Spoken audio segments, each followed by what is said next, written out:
ദൈവ തിരുനാമത്തിന് മഹത്വമുണ്ടായിരിക്കട്ടെ. കർത്താവിൽ പ്രിയമുള്ളവരെ, ഇന്ന് പാതി നോമ്പ്. വലിയ നോമ്പുകാലത്തിൻ്റെ പകുതി തന്നെയാണ് പാതി നോമ്പ്.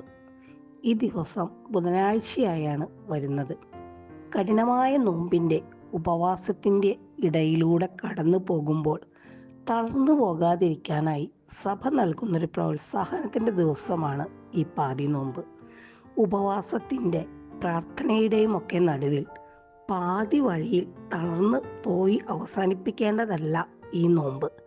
കുരിശിൻ്റെ പിന്നാലെയുള്ള യാത്രയിൽ വിശുദ്ധ കുർബാന തന്നെയാണ് നമ്മുടെ പാഥേയം.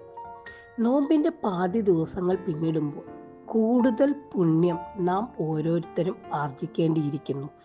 ഇനിയുള്ള യാത്ര കർത്താവിൻ്റെ രക്ഷാകരമായ കുരിശിലേക്ക് നോക്കിയാണ്.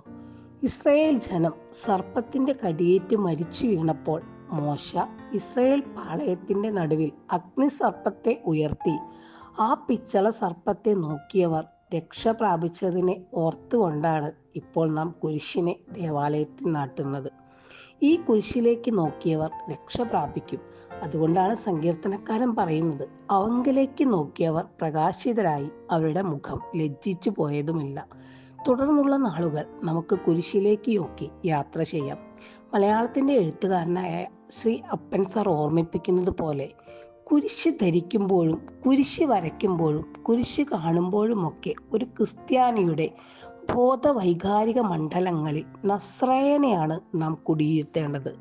തുടർന്നുള്ള നോമ്പിൻ്റെ നാളുകളിൽ നസ്രായനായ യേശുവിനെ ഹൃദയത്തിലും മനസ്സിലും ചിന്തയിലും കേൾവിയിലും കണ്ണിലും സംസാരങ്ങളിലുമൊക്കെ കുടിയിരുത്തിക്കൊണ്ട് കർത്താവിൻ്റെ വിജയശ്ലീബായെ മുത്തിക്കൊണ്ട് നോമ്പിൻ്റെ ഇനിയുള്ള ദിവസങ്ങൾ നമുക്ക് പിന്നിടാം. അതിനായി ദൈവത്തിൻ്റെ പരിശുദ്ധാത്മാവ് എല്ലാവരെയും സഹായിക്കട്ടെ എന്ന് ആത്മാർത്ഥമായി പ്രാർത്ഥിക്കുന്നു.